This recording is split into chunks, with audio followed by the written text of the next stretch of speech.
افسانہ چاول پر قل ہو اللہ لکھنے کا فن ہے. یہ پلاٹ کا دیکھیے، میں آپ سے عرض کروں کہ داستان کے میں سے، میں نے پہلے بھی کہا باغ و بہار کے سلسلے میں، اگر آپ بیچ میں سے ضمنی کہانیاں ایک دو نکال بھی دیں گے تو داستان کے مرکزی خیال پر کوئی آنچ نہیں آئے گی، وہ مجروح نہیں ہوگا. آزاد وقت کی کہانی اسی طرح رہے گی. شہزادہ اس کی کیا نام ہے، فسانہ عجائب کے شہزادے کی کہانی جو ہی رہے گی اگر اس میں ملکہ مہر نگار کو شامل نہ کریں. یا بستان خیال میں اگر معیز الدین کی کہانی لے کر چل رہے ہیں اور خورشید تاج بخش کی کہانی کو شامل نہ کریں تو کہانی چلتی رہے گی، کوئی اثر نہیں پڑے گا. لیکن اگر ناول میں سے کچھ آپ کردار نکال دیں گے تو اس کی کہانی مجروح ہو سکتی ہے. افسانے میں سے اگر آپ ایک پیراگراف نکال دیں گے تو نقطہ نظر اس کا کہانی کا مجروح ہو جائے گا. ناول، یہ دیکھیے میں جو بتا رہا ہوں کہ یہ طوالت ایک لامحدود ہے، ایک محدود ہے اور ایک بہت ہی محدود ہے. آپ جو کہیے کہ داستان یوں ابتدا ہوتی ہے اور جو بہتی چلی جاتی ہے دریا کی طرح، دریا کی طرح بہتی چلی جائے گی، کہیں اس کے رکاوٹ نہیں ہے، کوئی اختتام نہیں ہے. ناول سیدھا ایک، آپ اسے پتھر کو اوپر پھینکیں گے اور یوں آہستہ آہستہ یوں آئے گا، ایک جگہ آ کے ٹھہر جائے گا. اور افسانہ یوں آپ پھینکیں گے اور یوں سیدھا گرے گا ایک دم، یعنی ایک جھٹکے کے ساتھ ختم ہوتا ہے. یہ ناول اور افسانے کی اور داستان کے پلاٹ میں فرق ہے. اصل میں داستان، جیسا میں نے پہلے بھی کہا کہ داستان جو ہے وہ بیان کا فن ہے، بیانیہ ہے. ہمارے شمس الرحمان فاروقی صاحب بھی یہی کہتے ہیں کہ بیانیہ ہی کہتے ہیں وہ داستان کو. اب آپ یہ دیکھیں کہ بیان کرنے میں گنجائشیں بہت ہوتی ہیں، تحریر محدود کر دیتی ہے. شاعر اس وقت تک قصیدہ کہہ سکتا ہے جب تک اس کے پاس قافیے ہیں، ایک وقت پہ آ کے قافیہ تنگ ہو جاتا ہے، قافیہ ڈھونڈنا پڑتا ہے. لیکن اگر زبانی کوئی بیان ہے تو آپ بیان کرتے رہیے. ہمارے ہاں ایک مشہور داستان ہے الف لیلہ، ہزار راتوں کی کہانی. یعنی ایک کہانی شروع ہوتی ہے اور ایک کہانی میں سے کہانی نکلتی چلی جاتی ہے اور ہزار راتوں پر پھیل جاتی ہے، ہزار کہانیاں بن جاتی ہیں. اچھا یہ کس طرح ہو سکتا ہے؟ یہ کس وقت ممکن ہے؟ یہ اس وقت ممکن ہے جب کسی داستان گو کے پاس قوت متخیلہ ہو، power of imagination. Power of imagination main ہے، بنیاد ہے ہر صنف کی، چاہے وہ داستان ہو، ناول ہو، افسانہ ہو. اور داستان کے لیے تو خاص طور سے قوت متخیلہ اور ذخیرہ الفاظ. یعنی ایک شخص کے پاس اگر قوت متخیلہ ہوگی تو وہ اپنے مطالعے اور مشاہدے کی بنیاد پر اپنے بیان کو طول دیتا چلا جا سکتا ہے.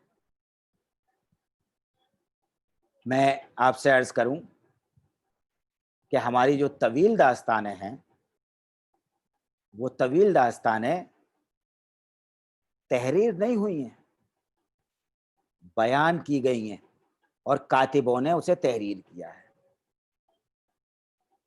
بوستان خیال پہلے فارسی میں لکھی گئی، سب جانتے ہیں فارسی میں لکھی گئی، اور 19ویں صدی میں اس کے تراجم ہوئے۔ تو بوستان خیال محمد شاہ بادشاہ جو 1719 سے لے کر 1748 تک بادشاہ رہا، اس کے دربار میں لکھی گئی۔ وہ میر محمد تقی خیال جو گجرات کے رہنے والے تھے، وہ جب داستان بیان کرتے تھے تو بادشاہ نے زود نویس کاتب مقرر کر دیے تھے، وہ لکھتے جاتے تھے۔ اس طرح داستان تحریر ہوئی۔ منشی نول کشور نے احمد حسین اور حامد حسین، ان لوگوں کو جو داستان امیر حمزہ کے جو وہ داستان گو ہیں، ان لوگوں تصدق شیخ تصدق حسین، ان لوگوں کو اپنے یہاں بلایا تو یہ کہہ کر بلایا کہ آپ کو داستان، تو یہ داستان بولتے جاتے تھے، کاتب لکھتے جاتے تھے۔ داستان کا جو میں نے بتایا کہ ایک جز ہے طوالت، ہمارے یہاں تو بہت صرف 2 ہی داستانیں ہیں جو طویل ہیں، ورنہ باقی تو سب چھوٹی چھوٹی داستانیں ہیں، چاہے وہ باغ و بہار ہو، فسانہ عجائب ہو، اور رانی کیتکی تو افسانے کے برابر ہے کسی۔ تو طوالت داستان کا اہم جز ہے۔ اچھا، طوالت میں یہ نہیں کہوں گا کہ طوالت، بہت سے لوگ یہ بات کہتے ہیں، میں اس بات کو نہیں مانتا، کہ داستان ناول اور افسانے میں کینوس کا فرق ہے۔ داستان کا کینوس بہت وسیع ہوتا ہے، ناول کا اس سے کچھ کم، اور افسانے کا بہت مختصر۔ اگر صرف کینوس کی بات ہوتی، ضخامت کی بات ہوتی، طوالت کی بات ہوتی، تو باغ و بہار، فسانہ عجائب، رانی کیتکی، یہ تو بہت مختصر ہے ناولٹ کی سب شکل میں۔ کچھ لوگوں نے تو باغ و بہار کو کہہ بھی دیا تھا ناول۔ اور آپ ادھر دیکھ لیں فسانہ آزاد، لہو کے پھول،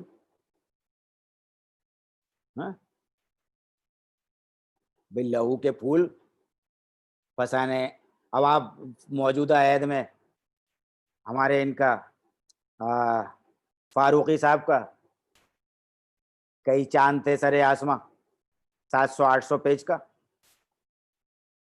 اگر کتنی باغ و بہار اس کے اندر ضم ہو جائیں گی۔ اگر صرف طوالت اور ضخامت، اصل میں ان چیزوں کو سب کو موضوع، حیت اور اسلوب مختلف کرتا ہے۔ داستان طوالت کا فن ہے، اختتام جتنا زیادہ سے زیادہ کھینچا جا سکے، زیادہ سے زیادہ بڑھایا جا سکے، اسی لیے داستان جو ہے وہ بیان کا فن ہے۔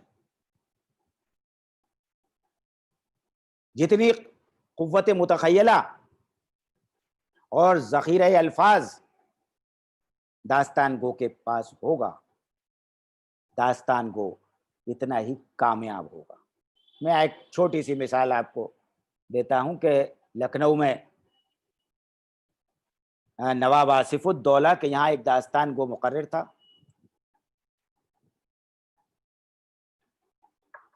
دیکھیے، زمانہ قدیم میں تفریح کے ذریعے صرف قصہ گوئی تھی، ہر ملک میں، صرف ہمارے ہندوستان میں نہیں، ہر ملک میں قصہ گوئی داستان کا تفریح کا ذریعہ تھا۔ شام کو بیٹھا کرتے تھے لوگ اور قصے سنا کرتے تھے، داستانیں سنا کرتے تھے، 1-1 رات، 2-2 رات، مہینوں چلتے تھے۔ ایک کے بعد ایک جیسے ضمنی کہانیاں اس میں شامل ہوتی چلی جاتی تھی. اب آپ دیکھیں کہ میں جو واقعہ آپ کو بتا رہا تھا کہ غالباً نواب صاحب کے یہاں ایک نواب آصف الدولہ یا کسی کے یہاں ایک داستان گو مقرر تھا. وہ داستان بیان کر رہا تھا. بیان کرتے کرتے اسے کہیں جانا پڑ گیا. اس کے بیٹی کی شادی تھی. تو اس نے کہا نواب صاحب سے کہ نواب صاحب مجھے میری بیٹی کی شادی ہے اور مجھے 1 ہفتے کی مہلت چاہیے. نواب صاحب بولے بھائی لیکن آپ کی غیر موجودگی میں داستان کون سنائے گا؟ داستان تو بڑے دلچسپ موڑ پر ہے. انہوں نے کہا حضور میرا شاگرد ہے وہ اسے آگے بڑھائے گا. کہا ٹھیک ہے آپ چلے جائیے لیکن جلدی آئیے. دیکھیے آپ جو بیان کرتے ہیں اس میں کچھ لطف ہی اور ہے. خیر وہ چلا گیا اور اپنے شاگرد کو اس نے بتایا کہ دیکھو داستان جو ہے یہاں تک پہنچی ہے کہ بارات شہزادے کی اس کے دروازے پر کھڑی ہے اور شہزادی کے یہاں کے لیے جانے کو تیار ہے. تم داستان کو آگے بڑھاؤ, میں 1 ہفتے میں لوٹ کے آتا ہوں اور پھر آگے سنبھال لوں گا داستان کو. یہ بھی دیکھیے آپ کے سنبھالنا کہتے ہیں کہ میں سنبھال لوں گا قصے کو. جیسے غالب نے کیا خطوط میں اگر آپ دیکھیں تو غالب نے ایک جگہ لکھا ہے کہ شام کو جامع مسجد کے پاس چھڑکاؤ ہوتا تھا اور سب اکٹھے ہوتے تھے, داستان سنائی جاتی تھی اور بیچ میں اگر داستان سنانے والا کہیں پریشان ہوتا تھا تو میں سنبھال لیتا تھا. تو یہ اچھا وہ سب داستان کو چلے گئے. اب وہ چلے گئے, وہ 1 ہفتے کے بجائے 15 دن میں آئے. اور آئے اور انہوں نے شاگرد نے پوچھا کہ بھئی کیا ہوا, داستان کہاں تک پہنچی, قصہ کہاں تک پہنچا؟ تو شاگرد نے کہا کہ حضرت بارات تو ابھی وہیں کھڑی ہے.